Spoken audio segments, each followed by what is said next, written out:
Electric బెస్టా CNG బెస్టా, petrol car కొన్నా diesel car కొన్నా మస్తు కన్ఫ్యూజ్ అవుతారు కదా. ఈ వీడియో మీకోసమే, లాస్ట్ వరకు చూసి సేవ్ చేసుకోండి.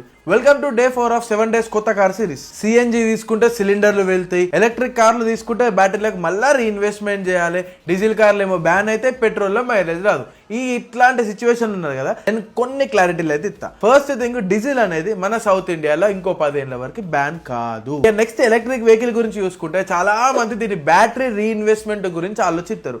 ఫస్ట్ ఆఫ్ ఆల్ నువ్వు రీఇన్వెస్ట్ చేసేది 8-10 ఏళ్ళ తర్వాత, అంటే అప్పటి వరకు ఈ లిథియం అయాన్ బ్యాటరీస్ అప్గ్రేడ్ అయ్యి మీకు డెడ్ చీప్లు అయితే వచ్చేస్తాయి. ఇక సిఎన్జి ముచ్చటకి వస్తే సిలిండర్లు వెళ్తున్నాయి అనేది పాత ముచ్చట.